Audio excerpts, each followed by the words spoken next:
Hi everyone, it's your girl Joritah again, and in today's video I'm going to talk about how you can spend more time with God. And I came up with only 9 points, which can help you. If you adopt them very well and you start using them, they can make you a better person, trust me. And if you really are interested in knowing what I'm going to talk about, rather, I'm sorry, just sit down, relax, and listen to me. I know you will not be the same anymore. I'll go straight to my number 1 point, which is doing an early devotion every day. I know it's too hard, like, for everyone to wake up every morning that you're going to pray and all that, but if you make it something like which is part of you, or a culture, or your signature, you can beat it.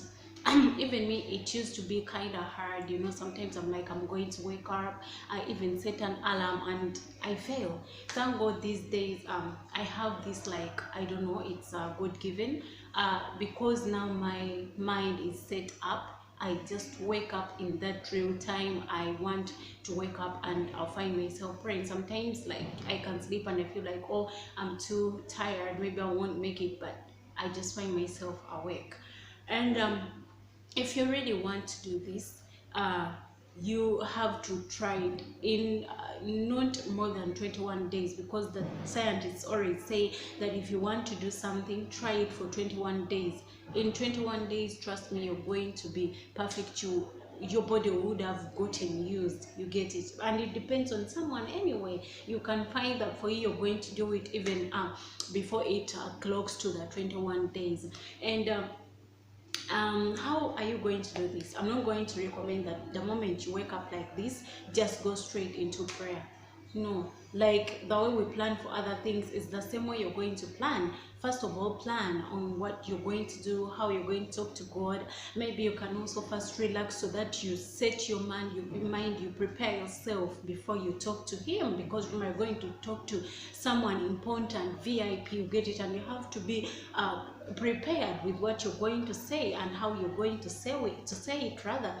And maybe you can start with listening to worship music in the morning, or you can start with maybe a cup of coffee or anything which will make you awake, or you can start with an exercise of, let's say, 10 minutes. Then you get awake and you start with the early devotion. And this always helps us. Morning prayers, they help you to prepare you, they help you to prepare your day ahead, and to give everything to God in time. Then my number 2 is listen to godly music. Some people, like, they can't listen to gospel music all throughout, but you can do it. And music, there is a way it soothes the mind, and you feel like, you're into the spirit. The more you listen to that music, it will help you out. You can also do praises. You can take an hour just praising God, thanking Him, worshiping Him, and all that. And it will still keep you close to God. Point is always to invite God into your day. I've realized this. The more I grow in spirit, I realize something, like, which I took long even to understand, and sometimes I'm like, oh my God, I delayed to understand this, you get it. I've realized that the more you're going to invite God into your day, things will be more okay, they will be clear, and your day will go on smoothly and well. There are times I wake up, like, maybe I'm late and I just rush, I go to work.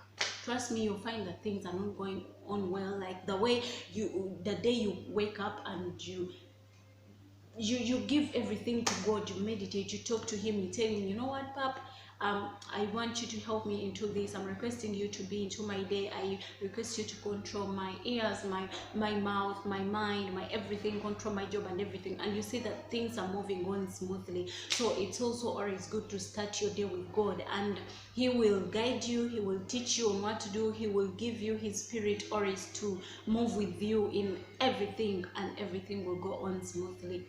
Then another point is always also to find a place which is more quiet, take away all the distractions.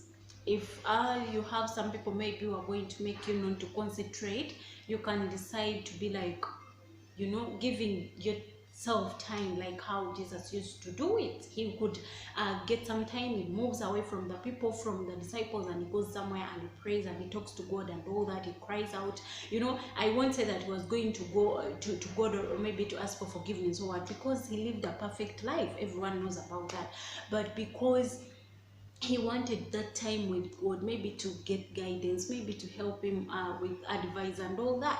And it's the same, we are all allowed to talk to God. You can ask him on how you want him to guide you, maybe in your work, business, friendships, ministry, whatever, and to do that, sometimes you need to separate yourself from those things which distract you, maybe the wife, maybe the children, so many things, and you go and concentrate, on God, on godly issues. You go and just talk, you and God direct. You just with him, you tell him what hurts you, what makes you maybe not feel okay, what is making you to lose and all that, and he will always be there to guide you, even if it's not that time, but maybe he will talk to you through other people, through your dreams, through your visions and all that, because God talks. My other point is also, if you want to keep yourself close to God, you have to serve others. Yeah, an example is Jesus. He used to serve others, and we are also supposed to do the same, because we are copying his example. We are doing what he used to do, what he shows us to do.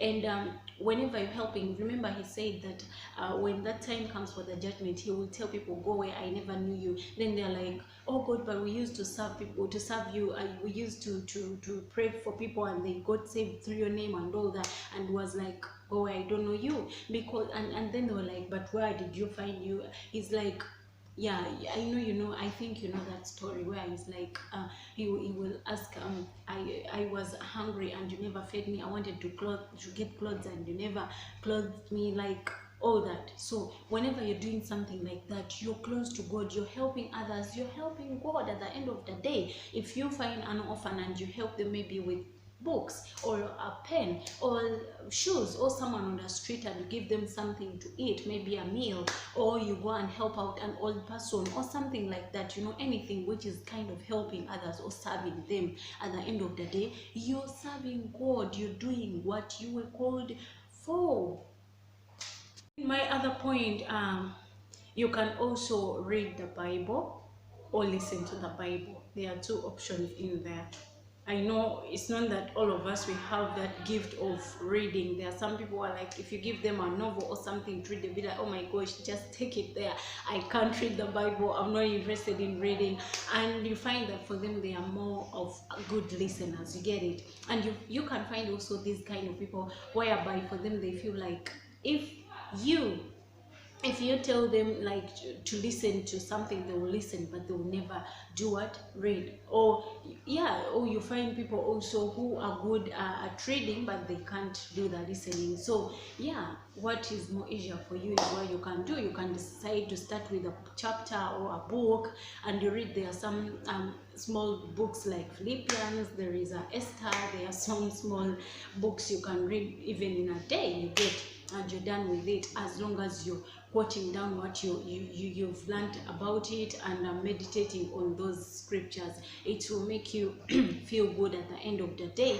Or you can decide to put on these audio Bibles. They are there. You can always buy it. You can use your phone, but also make sure when you're listening to such, maybe you make sure you have downloaded it, because the reason as why I don't recommend you to listen direct from YouTube is that most of the times ads come in, you get, and maybe you're not going to concentrate. Recommendations of other videos are going to come, and your mind will be distracted from what you wanted to do, and you end up doing the other, which will not make you like achieve what you wanted to do.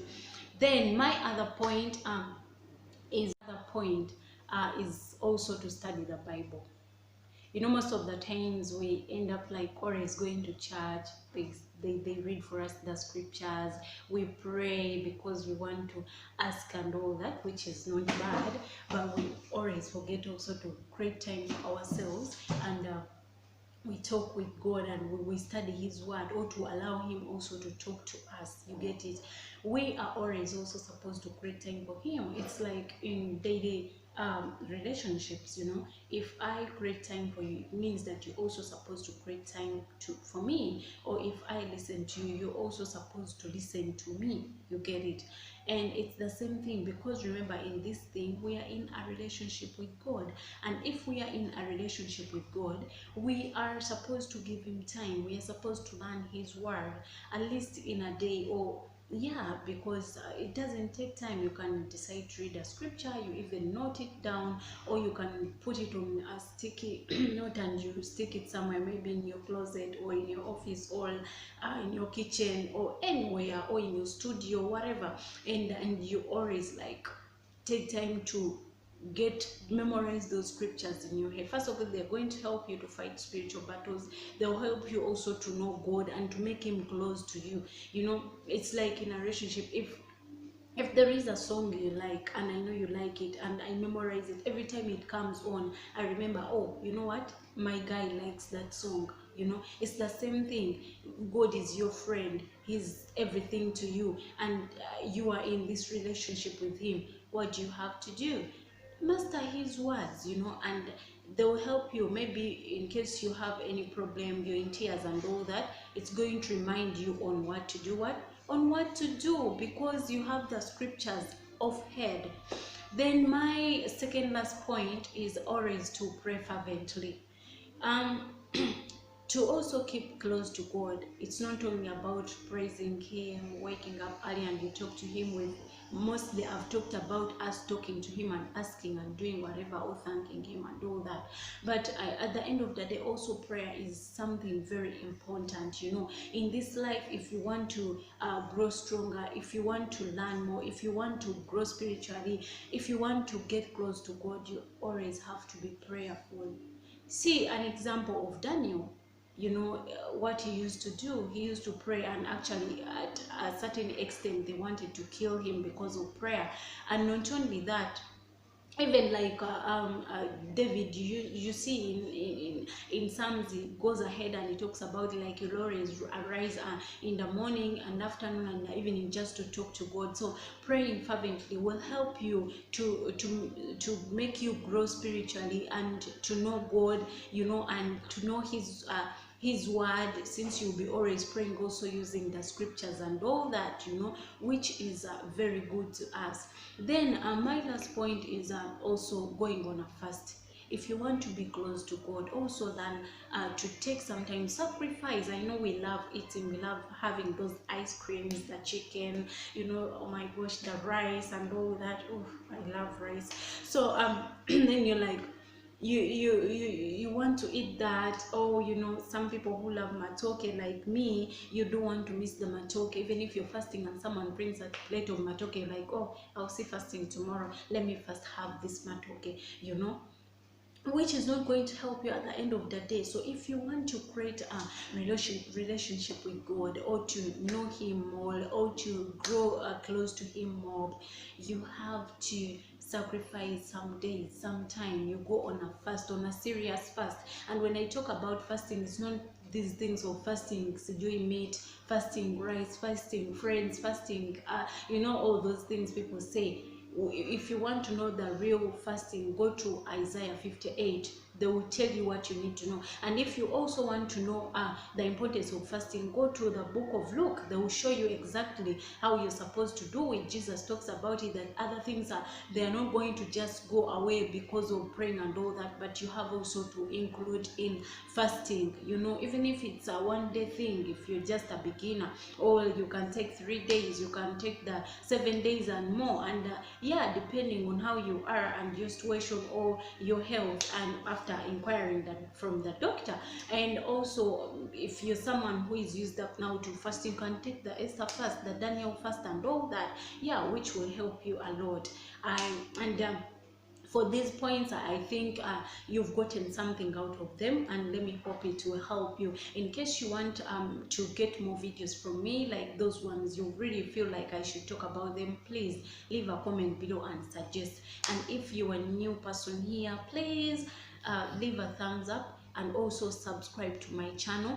And also I ask you to share my videos.